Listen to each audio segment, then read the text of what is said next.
यस्यानन्दतरङ्गशीकर समान स्वादेन देवः समे आनन्दाब्धिविगाहनं विदधति लोकास्य मोदान्यथा सत्ये सहसै सद्गुरुर्विजयते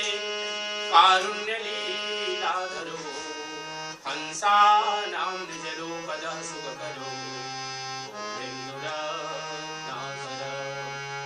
यो लोकेन्दुसमो यमाश्रितवती कीर्तिः सुधास्यन्दिनी येनाकारिकृते सुबीजकनिभा यस्मै जनाः संस्पृहा यस्माज्ज्ञाननदे विनिर्गतवते यस्योपकारो महान् यस्मिन् ध्यानगते विनश्यति तमः पायात्कवीरहसनः बन्धौ सत्यकबीरको चरणकमलसियनाय जासु ज्ञानरविकरङ्कर भ्रमतमदेतनसाय पूजा गुरु की कीजिए सब पूजा जयमाय जो जल सिंचय मूल तरु शाखा पत्र भाव गुरु बिन ज्ञान न उपजय गुरु बिन मिलय न भेव गुरु बिन संशय न मिलय जय जय जय गुरुदेव गुरु हैं बड़े गोविंद ते मन में देखो विचार गुरु हैं बड़े गोविंद ते मन में देखो विचार हर सिर जेते वार गुरु सिर जेते वार हर सिर जेते वार गुरु सिर जेते वार। सत्य पुरुष परमात्मा हम सबके हृदय में विराजमान परमात्मा स्वरूप देव स्वरूप प्रभु आदरणीय सभी भक्त हंसजन देवियों सज्जनों प्यारे बच्चों परम पावन अवसर आज हम सब लोग द्वितीय दिवस की शाम और ये सत्संग बहुत ही सुंदर ढंग से श्री रामचरितमानस के दोहे और चौपाई छंद के साथ में सुंदर ढंग से संगीतमय श्रवण किए हम लोग पाठ किए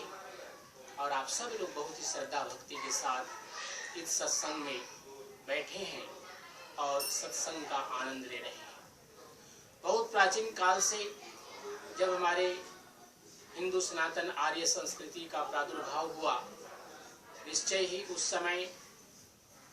वेद के माध्यम से यज्ञ आदि होते थे विशेष करके ऋषिकुल में गुरुकुल में और समय समय पर बड़े बड़े बृहद आयोजन होते थे नगरों में और ग्रामों में भी कि लोग उन सत्संग में यज्ञ आदि के कार्यक्रमों में भाग ले सकें क्योंकि मुख्य कार्य यही था कि हमारा यह मानव जीवन अपने उत्कर्ष को प्राप्त कर सके और जीवन का जो लक्ष्य है चार पुरुषार्थों के साथ धर्म अर्थ काम मोक्ष की प्राप्ति कर सके और इसके लिए बहुत से उपाय प्राचीन काल में भी थे और अद्यावधि तक हैं। बहुत से ऐसी साधनाएं हैं ध्यान के प्रक्रियाएं हैं जिनके माध्यम से हम अंतर यात्रा करते हैं और उस परमात्मा का जो स्वरूप है निर्गुण स्वरूप है उसका आत्मदर्शन करते हैं। ऋतंभरा प्रज्ञा सहित जो परमात्मा का स्वरूप है उनको हम सामान्यतया मनुष्य के रूप में देखते हैं माताओं के देवियों के रूप में या फिर पुरुषों के देवताओं के रूप में लेकिन वह परमात्मा एक अंश लेकर के संसार में आता है और अवतरण लेकर के वह क्या अपने निश्चित कार्य को करने के बाद पुनः अपने लोक को प्रस्थान करते हैं। उनकी कथाएं रहती हैं उन कथाओं के माध्यम से हम लोग कितने पुराणों को पढ़ते हैं कितनी कथाओं को पढ़ते हैं महापुरुषों के और ये सभी के सभी हम सब लोगों के जीवन के लिए एक उदाहरण है एक आदर्श है इसलिए उन कथाओं का आनंद है। श्री रामचरितमानस इसी प्रकार का एक महान ग्रंथ जो प्राचीन काल में वाल्मीकि ऋषि ने रामायण के नाम से लिखी बाद में अध्यात्म रामायण बहुत प्रकार के रामायण बहुत से भाषाओं में राम की कथाएं लिखी गईं उन सब का अंश ले लेकर के गोस्वामी तुलसीदास जी महाराज ने बहुत सुंदर इस ग्रंथ की रचना की। और इस ग्रंथ के माध्यम से अभी मैं पढ़ रहा था कि भारत और भारत के बाहर धार्मिक ग्रंथों में जिस ग्रंथ का सबसे अधिक प्रचार हुआ वह है श्री रामचरितमानस। ये इंग्लिश में भी उपलब्ध है। जो लोग हिंदी नहीं पढ़ पाते इंग्लिश के शब्दों के माध्यम से उसका पाठ करते हैं और प्रयास करते हैं। उन कथाओं के माध्यम से जो हमें एक उपदेश मिलता है, जो हमारे जीवन के गहनतम अंधकार को दूर करने के लिए प्रकाश पुंज की प्राप्ति होती है, वह ग्रंथ है श्री रामचरितमानस। तो कुछ भजन के साथ साथ कुछ सत्संग हम सब लोग मिलकर करेंगे। सत्संग, सदगुरु कबीर साहब ने कहा कि सत्संग का अर्थ यही है कि हम परमात्मा के साथ कुछ समय साथ बिताएं, क्योंकि 24 घंटे का समय हम सब लोगों के लिए होता है शयन में, अपने नौकरी पर, और साथ साथ जो भी दैनिक कार्य है उन सबको करने में हमारा समय बीतता है। संतों ने, सदगुरुओं ने, ऋषि मुनियों ने यही कहा कि कुछ समय निकालें जो सत्य के साथ बैठ करके, चाहे उसमें आप जाप करें, ध्यान करें, कोई ग्रंथ का पाठ करें, ये सभी सत्संग का ही एक अंग है और कुछ न कुछ समय अवश्य इसमें बिताना चाहिए। तो सदगुरु कबीर साहब की एक वाणी आप सब लोगों के समक्ष है।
साहिब तेरी साहिबी सब घट रही समाए, साहिब तेरी साहिबी सब घट रही समाए, जो मेहंदी के पात में लाली रखी न जाए, कस्तूरी कुंडल बसाए मृग ढूंढे बनमाए, कस्तूरी कुंडल बसाए मृग ढूंढे बनमाए, ऐसे घट घट राम है दुनिया देखत नाय, फिरे ढूंढता राम को नादान चारों धाम, फिरे ढूंढता राम को नादान चारों धाम, वहाँ कहाँ से मिल सके घट ही बैठा राम, वहाँ कहाँ से मिल सके घट ही बैठा राम। ईशावास्योपनिषद हमारे हिंदू संस्कृति का बड़ा ही सुंदर और प्रथम उपनिषद है वेदांत दर्शन का, और उसमें एक ऋचा आई, उसमें एक श्लोक आया जिसमें कहते हैं ईशावास्यमिदग्वं सर्वं यत् किंच जगत्याम जगत तेन त्यक्तेन भुंजीथा मा गृधः कस्य सिद्धनम। श्लोक के जो संस्कृत के शब्द हैं बहुत ही सरल हैं। ईशावास्यमिदग्वं सर्वं यत् किंच जगत्याम जगत, जिसको गोस्वामी तुलसीदास जी महाराज ने कहा श्रिया राम मैं सब जग जानू और करहूं प्रणाम जो रिजु कर। तो जिस परमात्मा को गोस्वामी जी महाराज ने सियाराम के रूप में माना, क्योंकि सियाराम ये द्वैत दर्शन का है, क्योंकि हम बार बार चर्चा करते हैं यह संसार द्वैत से बना हुआ है। हम लोगों ने देखा जब रामचरितमानस के प्रथम में पाठ करते हैं, प्रथम जब उसका शुभारंभ करते हैं तो सभी है, संत है असंत है, रात्रि है दिन है, झूठ है सच है, सब द्वैत है, सब द्वैत है। लेकिन एक दर्शन है जिसको हम अद्वैत कहते हैं, क्योंकि उसी अद्वैत का ही दो रूप है, क्योंकि सिक्का एक है उसके पहलू दो होते हैं, दो भाग होते हैं उसके, एक तरफ हेड एक तरफ टेल होता है, लेकिन सिक्का एक ही है। इसी प्रकार परमात्मा एक ही है, लेकिन माया और ब्रह्म के कारण से हम उसको दो रूप में देखते हैं। सिया राम है, राम को ब्रह्म के रूप में, सिया को उनकी प्रकृति के रूप में, माया के रूप में। लेकिन वास्तव में परमात्मा एक है, और उसी परमात्मा ने अपनी शक्ति के विस्तार के रूप में संसार की सृष्टि की। लोको हम सृजाम में हम, इस परमात्मा, उस परमात्मा ने इस लोक की जो सर्जना की है अपनी माया से, अपनी शक्ति से इसकी रचना की है। और इसीलिए बहुत से लोग इसको द्वैत के रूप में जब लेते हैं तो दो रूप में राधा कृष्ण कहें, शिव पार्वती कहें, सिया राम कहें, ये सब द्वैत रूप में आते हैं। लेकिन वेदांत दर्शन में अभी जो हमने ऋचा कही है, श्लोक कहा है ईशावास्यमिदग्वं सर्वं यत् किंच जगत्याम जगत, यह जो संसार है और संसार का प्रत्येक कण परमात्मा के से परिव्याप्त है। इसका अर्थ यह नहीं कि परमात्मा हर जगह बैठा हुआ है, चूंकि यह सृष्टि, यह संसार परमात्मा की कृति है और इसीलिए परमात्मा सर्वत्र है। ऐसा न सोचे कि हम यहाँ पर बैठे तो इसमें भगवान जी हैं, इसमें भगवान जी हैं, उसमें भगवान जी हैं, ऐसा नहीं है। चूंकि सब कृति परमात्मा की है, इस दृष्टि से सबको हम परमात्मा के स्वरूप मानते हैं। ईशावास्यमिदग्वं सर्वं यत् किंच जगत्याम जगत, जो कुछ भी है, जिनको हम कहते हैं ये पवित्र है, जिसको हम कहते हैं यह अपवित्र है, सभी का सभी परमात्मा से जुड़ा हुआ है। और चूंकि परमात्मा से जुड़ा हुआ है तो उसको कैसे जीना है, इसके बहुत सुंदर व्याख्या जो ईशावास्योपनिषद के करता है, हम सब लोग नहीं जानते किसने इसकी रचना, क्योंकि इन रचनाओं को, इन ऋचाओं को हम मानते हैं कि परमात्मा ने ऋषियों के हृदय में स्थापित किया, फिर ऋषियों ने इसको ग्रंथ के रूप में इसको स्थापित कर दिया, हम सब लोगों को प्राप्त कराया। तो क्या कहते हैं, यह परमात्मा का बनाया हुआ संसार जिसमें प्रत्येक चीजें परमात्मा से जुड़ी हुई हैं, तेन त्यक्तेन भुंजीथा। हम बार बार, हम सब लोग जो भी ऋषि मुनि हैं, पंडित हैं, आचार्य हैं, सभी लोग इसकी चर्चा करते हैं कि यह संसार असत्य है। असत्य इसका अर्थ यह नहीं कि झूठ है, क्योंकि हम देख रहे हैं, सुन रहे हैं, स्पर्श कर रहे हैं, तो जो हम इंद्रियों से ग्रहण करते हैं, जिनका हम भान करते हैं, जिन्हें हमें जिन चीजों का ज्ञान होता है वो झूठ नहीं है लेकिन असत्य है। झूठ और असत्य में बहुत बारीक सा फर्क है। बारीक सा फर्क क्या है? झूठ का अर्थ यह होता है जो नहीं है उसको हम कहते हैं झूठ है, लेकिन असत्य उसको हम कहते हैं जो है लेकिन उसी रूप में नहीं रह सकता सदा के लिए, उसको हम कहते हैं असत्य। तो संसार चूंकि हर समय एक जैसा स्वरूप नहीं रहता, कभी हमने जन्म लिया, बाल्यावस्था भी थी, युवावस्था भी थी, अब वृद्धावस्था में जा रहे हैं। तो ये जो परिवर्तनीय संसार है, ये जो परिवर्तनशील संसार है, इसके कारण से हम इसको असत्य कहते हैं। इसको हम झूठ नहीं कह सकते, असत्य कहते हैं। यही अंतर है झूठ में और असत्य में। लेकिन जो ऋषि है उसको कह रहे हैं तेन त्यक्तेन भुंजीथा, क्योंकि हम इस संसार में आए हैं, जन्म लिए हैं अपने पूर्वकृत कर्म के अनुसार से, और यह मानव जीवन हमें मिला है, तो हमें इसको कैसे जीना है, कैसे संसार में रह करके अपने जीवन यात्रा को चलाना है।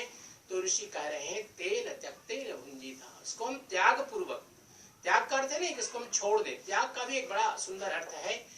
कि त्याग का अर्थ है कर्तव्य बोध पूरी निष्ठा के साथ होनी चाहिए। जो हमें कर्तव्य मिला है, जो भी कर्म हमें मिला है, हम उसको पूरी निष्ठा से करें,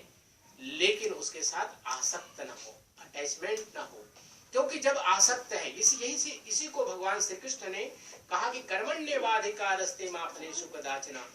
तुम्हें कर्म करने का अधिकार है, फल का अधिकार नहीं है। तो हमें जब कर्म करना है तो ऐसा नहीं कि नौकरी करना इसलिए कर्म करना है, कर्म इसलिए करना है कि हमारा ये कर्तव्य है कि हम करें और उसके पूरी सच्चाई, पूरी निष्ठा के साथ करें। इसी को ऋषि कह रहे हैं तेन त्यक्तेन भुंजीथा मा गृधः कस्य स्विद्धनम,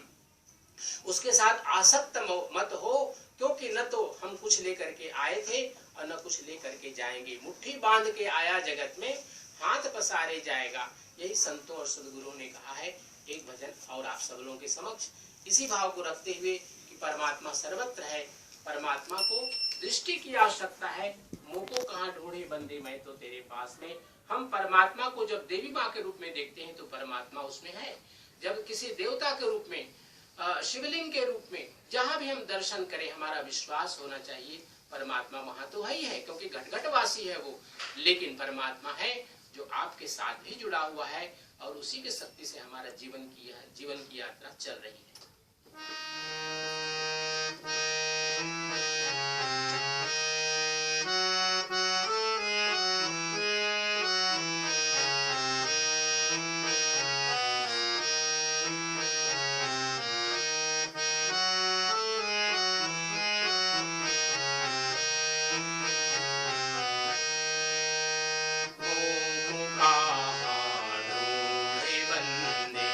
मैं तो तेरे पास में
सत्यनाम सत्यनाम